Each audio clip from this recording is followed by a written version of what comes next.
अप्रैल को कोटा बूंदी संसदीय क्षेत्र का मतदान होने जा रहा है।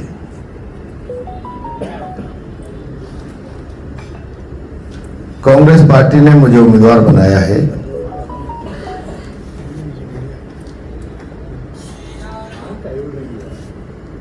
श्रीमान ओम बिरला जी भारतीय जनता पार्टी के उम्मीदवार हैं और 10 साल से सांसद हैं।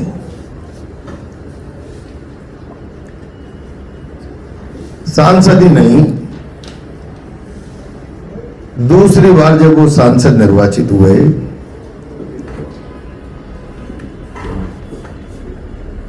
और जब उन्हें लोकसभा अध्यक्ष बनाया जा रहा था,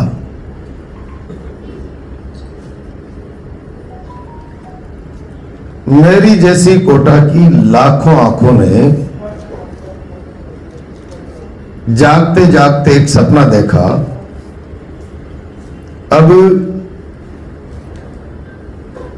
हमारा सांसद, हमारा वोट देश में ताकतवर स्थिति में आ गया।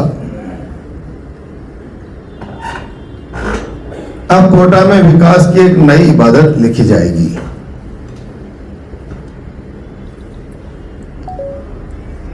जेके जैसी बंद पड़ी फैक्ट्रियां, शुगर मिल पाटन जिसको चलाने का बिरला जी ने वादा किया था, इनकी चिमनियां अब धुआं उगलेगी।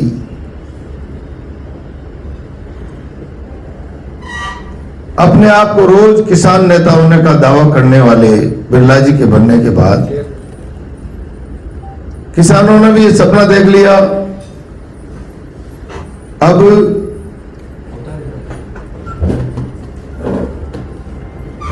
24 घंटे 3 फेज बिजली किसान को उपलब्ध होगी।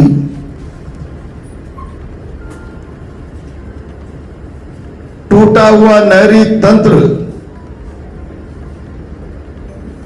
जिसकी मरम्मत में बिरला जी का आज तक 10 साल में कोई योगदान नहीं है, शायद वो एकदम दुरुस्त होगा और टेल क्षेत्र तक एक एक खेत को सिंचने का पानी पहुंचाया जाएगा। जिस आईआईटी को गहलोत जी जोधपुर ले गए थे, हिंदुस्तान में कई प्रांत है जिनमें 2-2 आईआईटी भी है। कोटा आईआईटी स्टूडेंट का प्रोडक्शन करता है। बिरला जी के ताकतवर बनने के बाद हमने सपना देख लिया, अब यहां आईआईटी भी आएगी। यहां पर एम्स जैसे संस्थान भी आएंगे और उच्च मानकों वाले केंद्रीय विश्वविद्यालय भी आएंगे। और राजस्थान हाईकोर्ट के मामले में तो बिरला जी ने कई बार वकीलों के बीच में जाके लंबे लंबे भाषण किए। वो राजस्थान हाईकोर्ट भी आ जाएगी।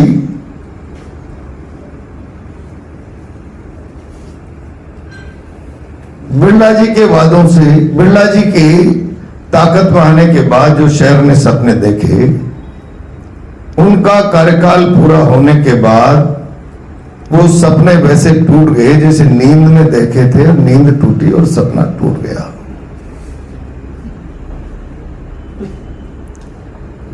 इतना ही नहीं, बिरला जी ने खुद ने सपने दिखाए लोगों को। 2014 के कोटा दक्षिण के बाई इलेक्शन में उन्होंने आह्वान किया, मुझे एमपी बना दिया है, मेरी जगह खाली हो गई, आप संदीप को विधानसभा में पहुंचा दें। मैं अंतरराष्ट्रीय हवाई अड्डा लाऊंगा, सरकार नहीं लाई तो बिरला एयरलाइंस चलाऊंगा, और ये दोनों नहीं हुए तो 2019 का चुनाव नहीं लड़ूंगा। 2019 का चुनाव भी लड़ लिया, कोटा में हवाई अड्डा नहीं आया। 2024 का चुनाव भी लड़ रहे हैं, कोटा में हवाई अड्डा नहीं आया। और अचानक नामांकन भरने के पहले कुछ अधिकारियों को शंभुपुरा ले जाके फोटो छपाते हैं। आप इतने बड़े ओहदे पर हो, आपकी सरकार है, आपका रुतबा है, आप अधिकारियों को ले जाके मीडिया में खबरें छपा सकते हो, इससे कोटा की जनता की मांगे पूरी नहीं हो सकती। बिरला जी, आपने लोगों की भावना को जगाया, सपना दिखाया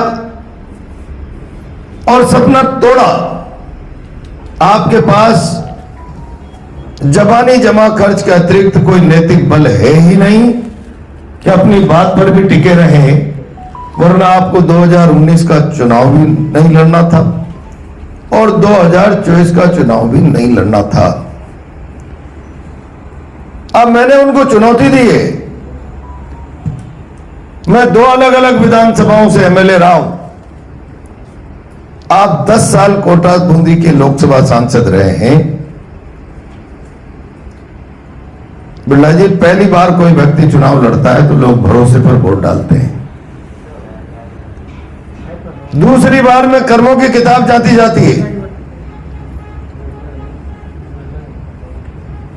तीसरी बार में भी कर्म के बिना, अपने बेसिक इश्यूज के बिना, मैंने क्या क्या उपलब्धियां हैं उनके बिना चुनाव नहीं लड़ा जाता।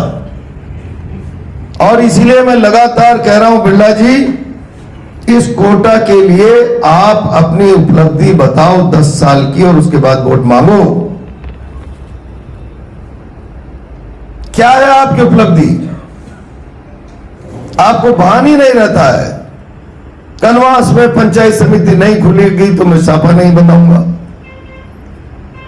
फलाना काम नहीं होगा तो मैं माला नहीं पहनूंगा, और अगले 5 घंटे बाद उस रोड से निकले और कोई स्वागत छापा और माला लेके खड़ा है तो आपको अपनी कही हुई बात का भान ही नहीं है, भान ही नहीं है। ऐसे कितने वादे होंगे जिन पर कहकर आपको भान नहीं है? लोग निराश हैं, हताश हैं।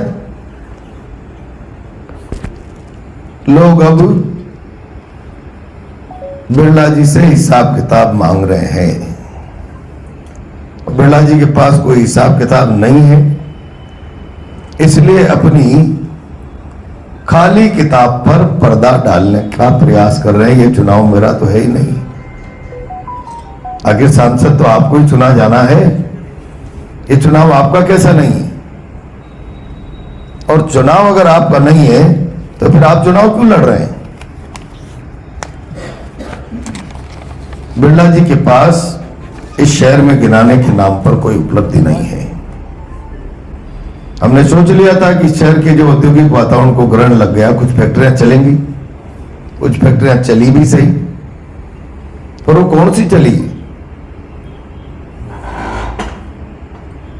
वो फैक्ट्रियां नहीं चली जो कोटा के औद्योगिक वातावरण पर ग्रहण लगाता, वो ग्रहण छटता और बेकार हाथ को काम की उम्मीद लगती। अब औद्योगिक वातावरण सुधर गया है, कोटा के बेकार हाथ को अब काम मिलेगा ही मिलेगा।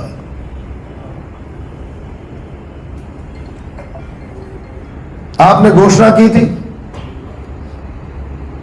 राजस्थान सरकार 2700 रुपए की एमएसपी पर चुनाव घोषणा पत्र।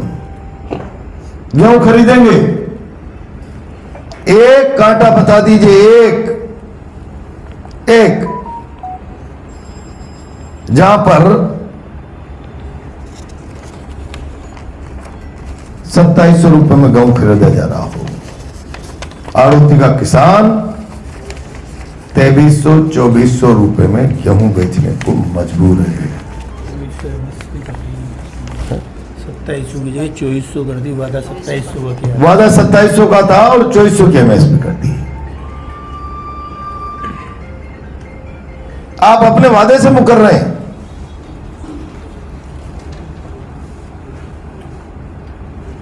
दूसरा, कोटा की आजीविका का आधार है कोचिंग। कुछ सुधार होना आवश्यक है, हम भी समझते हैं, लेकिन सेंट्रल गवर्नमेंट एक अमेंडमेंट लेकर आ गई। 16 साल से कम उम्र का बच्चा कोचिंग में आएगा ही नहीं। आना चाहिए कि नहीं आना चाहिए? बिरला जी, अपनी रीति नीति स्पष्ट करो, बयान दो।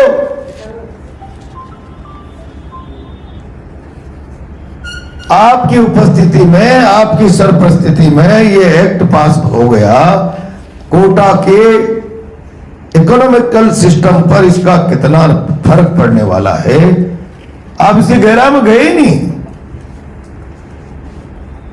और इसलिए मैं कह रहा हूं कि अगर ये गलत है तो आप इस पर बयान दीजिए, और ये सही है तो बयान दीजिए क्या ये सही है, भारत सरकार सही लेकर आई है। गलत है तो फिर आप लोकसभा के अध्यक्ष थे, लोकसभा ने ये बिल कैसे पारित कर दिया। कोटा का हॉस्टल कारोबारी, कोटा का हॉस्टलों के इर्द गिर्द करने वाला आम व्यापारी और छोटा छोटा पेइंग गेस्ट टाइप घर में बच्चों को रखने वाला आम व्यक्ति भारत सरकार के इस बिल को लेकर चिंतित है। आप चुनाव मैदान में जाने से पहले बताओ बिरला जी क्या हो रहा है, इश्यूज क्या है, नीतियां क्या है, पॉलिसी क्या है आपकी इन सारे विषयों पर। एक वादा जो बिरला जी ने पूरा कर दिया हो, क्रूज चला दूंगा चंबल में, आप ही लोगों ने छापा था बड़ा बड़ा, वो चंबल में क्रूज चल ही रहा है बिरला जी का, अदृश्य रूप से चल रहा होगा। बिरला जी के पास अब लोगों के विश्वास को जीतने के लिए कोई आधार नहीं बचा, और जिस तरीके से समर्थन गांव गांव और शहर की गलियों में मुझे मिल रहा है, 1000 फोन रोज कोटा शहर से। प्रहलाद गुंजल सत्ता की ताकत पर आम आदमी को अपमानित करके भयग्रस्त करने का दंड बिरला जी को इस बार भुगतना पड़ेगा। भाइयों की दादागिरी से शहर गले तक भर गया, गले तक। रोज तो शहर में चल रहा है, कभी कौन से जनप्रतिनिधि के साथ मिसबिहेव हुआ है, कभी कौन से के साथ आम चर्चा जो शहर में बन गई है, भगवान जाने कितना सच है कितना झूठ है। लेकिन ऐसा बोलते हैं कि आग लगे बगैर धुआं नहीं निकलता, ऐसा बोलते हैं ना। सारे जनप्रतिनिधि जिल्लत महसूस कर रहे हैं, यानी आप इतने ताकतवर हो गए कि भारतीय जनता पार्टी के सिस्टम में भी विचारधारा और एक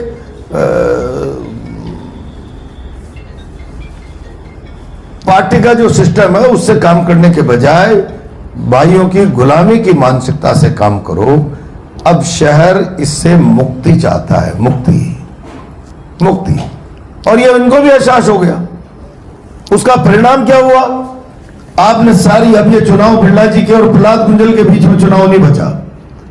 मैं तो कहता हूं आओ ना, हिम्मत हो तो चुनौती स्वीकार करो। ये चुनाव अब मोदी जी का चुनाव नहीं, ढाल मत बनाओ। 10 साल आपको सांसद बना दिया, आपकी एक उपलब्धि नहीं है, और अब मोदी जी की ढाल बनाकर आपके नाकामियों पर पर्दा डालोगे, कोई कामयाबी नहीं है आपकी। और इसलिए अब इस चुनाव को सारा प्रशासन लड़ रहा है। ये मेरे पास फोटोज हैं।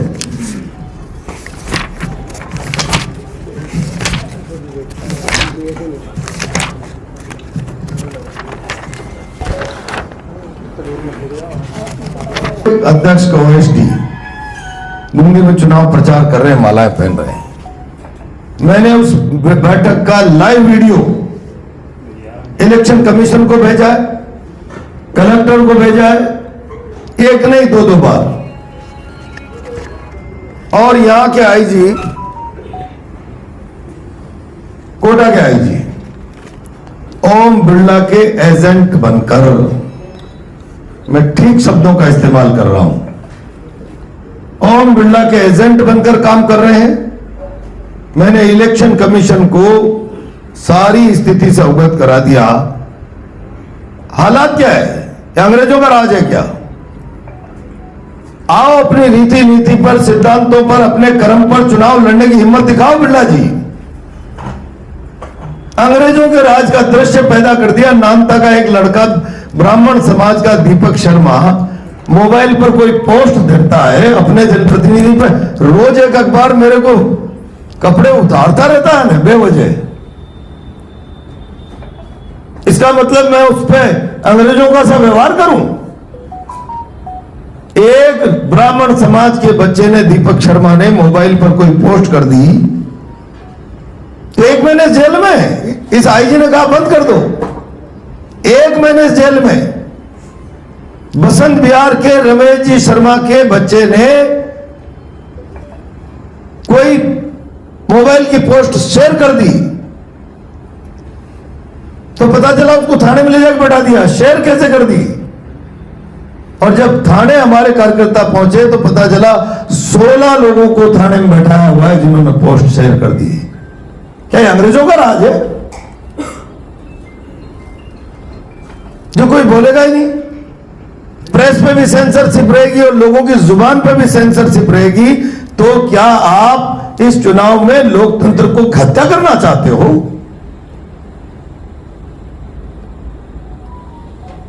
आम आदमी अगर कोई पोस्ट शेयर कर रहा है बुला बुला के, भारतीय जनता पार्टी का एससी मोर्चे का पुराना अध्यक्ष जो नैतिक रूप से ज्वाइनिंग के समय उसने कहा मैं प्रहलाद गुंजल के साथ हूं व्यक्तिगत रूप से, तो बुलाया कहा तेरे पिताजी के रिटायरमेंट के 6 महीने सस्पेंड कर रहे हैं नगर निगम वालों। क्या है भाई?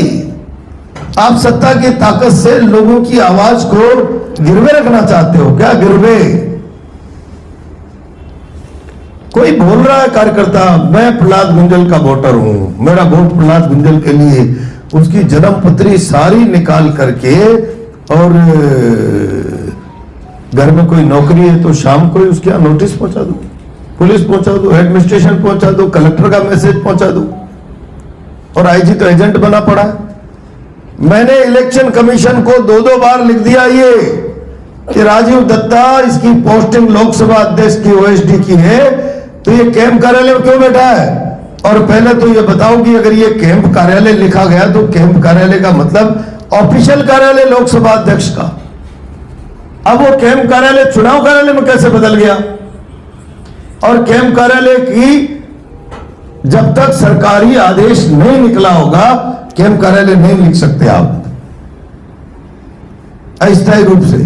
गवर्नर अगर जयपुर से अस्थायी रूप से माउंट आबू जाते हैं तो वो नोटिफिकेशन होता है कि इन दिनों यहां पर कैंप कार्यालय का मतलब जब कोटा में होंगे तो सारा सिस्टम यहां कैंप करेगा लोकसभा अध्यक्ष का, तो वो निजी बिल्डिंग होने के बाद भी सरकारी सिस्टम का हिस्सा हो जाती है कैंप कार्यालय कहते ही पहले। आपने उस कैंप कार्यालय को भारतीय जनता पार्टी का कार्यालय बना दिया, इस पर भी स्पष्टीकरण दें। और क्या चुनाव आयोग बिल्कुल ऐसा निर्देश है भारत सरकार का कि बिरला जी की पुलिस और बिरला जी के एजेंट आईजी, बिरला जी के ओएसडी बुला बुला के लोगों को धमका रहे हैं, बुला बुला के। एक मेरी सभा में पुलिस के 8 कैमरे, चारों एंगल से कोई आदमी बचना नहीं चाहिए जो आएगा, और शाम को आईजी के दफ्तर में उसकी स्क्रूटनिंग की टीम लग रही है। और जिस थाने में मैं होता हूं रात को 12 बजे तक वो थाना 1 बजे तक आईजी के दफ्तर में चेहरे तलाशते हैं, कौन है, कैसे आए थे, ये जितेंद्र शर्मा कैसे आए, ये हंसपाल यादव कैसे आए, भारद्वाज जी कैसे आ गए, एक ये चुनाव है। आप क्या करना चाहते हैं? लोगों की किडनैपिंग करना चाहते हैं, भयग्रस्त करना चाहते हैं। और इसीलिए मैंने कहा है बीच में विनम्रता पूर्वक कलेक्टर साहब को और एसपी साहब को, ये पॉलिटिकल पार्टीज के बीच का इलेक्शन है, जनता को आदेश देना है, उस आदेश को न दबाया जा सकता, न खरीदा जा सकता, न बेचा जा सकता, न डराया जा सकता। और इसलिए प्रशासन इसमें पार्ट न बने।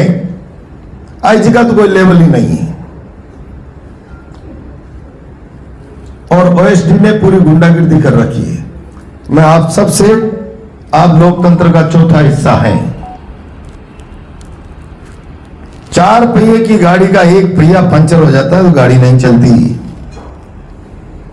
मैं आप लोगों से अपेक्षा करूंगा कि दुनिया के सबसे बड़ी लोकतंत्र की सबसे बड़ी पंचायत का बसंत पर्व है, और जब बसंत आता है तो सबका मन नाचता है।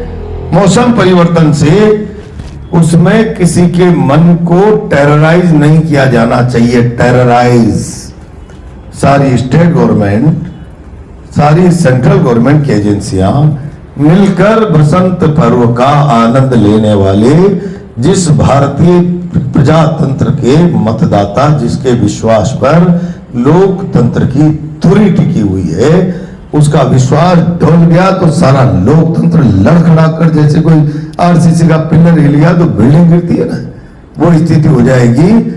भारतीय जनता पार्टी के उम्मीदवार श्रीमान ओम जी बिरला, उनकी टीम, उनकी प्रशासनिक मशीनरी, उनके राजनीतिक सिस्टम का ये टेरर हो रहा है कि लोकतांत्रिक मूल्यों को कुचला जा रहा है, मारा जा रहा है। और जब ऐसी परिस्थितियां होती है तो फिर जनता जवाब देती है। अब ये चुनाव आम आदमी वर्सेस सत्ता का चुनाव हो गया, आम आदमी वर्सेस सत्ता का। ये चुनाव जनबल और धनबल का चुनाव हो गया। ये चुनाव साधारण कार्यकर्ता और पुलिस अत्याचार के बीच का चुनाव हो गया। किसान और धनपतियों के बीच का चुनाव हो गया। मैं आप सबसे उम्मीद करता हूं इलेक्शन कमीशन तत्परता दिखाए, गिरवे नहीं है। संवैधानिक संस्था है, 4 ये मेल कर चुका हूं, लगातार फोटो वीडियो भेज चुका हूं। वीडियो ऑडियो झूठा हो सकता है। कल भी बूंदी में बैठक ली है, 3 दिन पहले भी राजपूत समाज की बैठक ली है। इससे फर्क नहीं पड़ने वाला।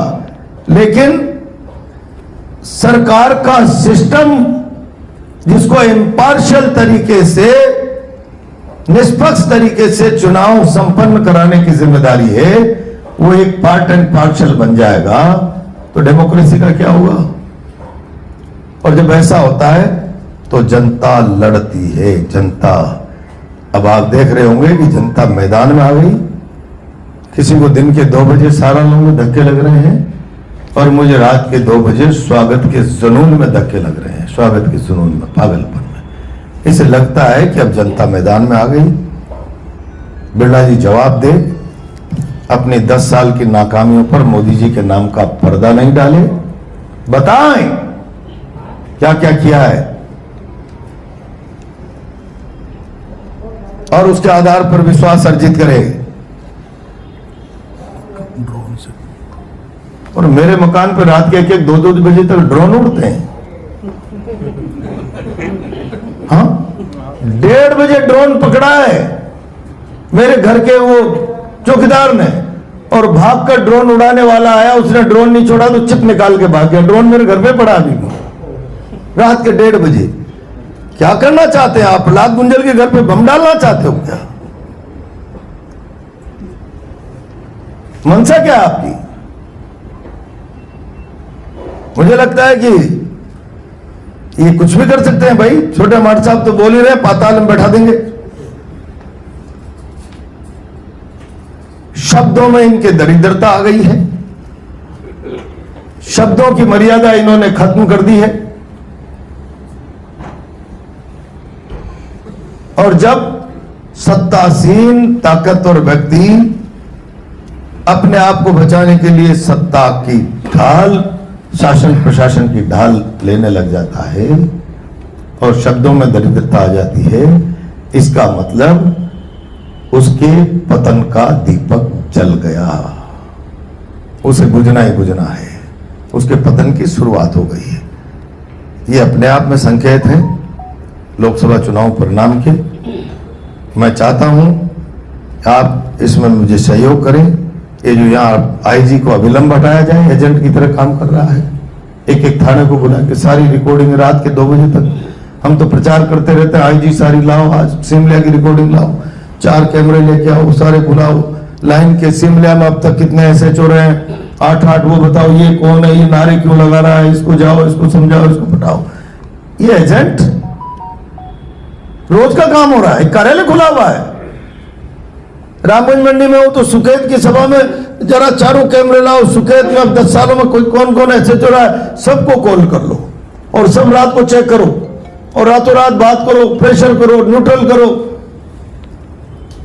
क्या ये एजेंट के रहते हुए निष्पक्ष चुनाव की संभावना है? इसलिए मैं लोकतंत्र के चौथे स्तंभ मीडिया से रिक्वेस्ट करूंगा कि भारत सरकार या किसी के भी दबाव में इलेक्शन कमीशन चुप है। ये मैं लगातार वीडियो भेज कर कह रहा हूं, लगातार डाबी की मीटिंग, वहां की मीटिंग, सबकी ओएसडी की, लगातार लोगों को धमकाना करना, सब। इलेक्शन कमीशन मौन क्यों है?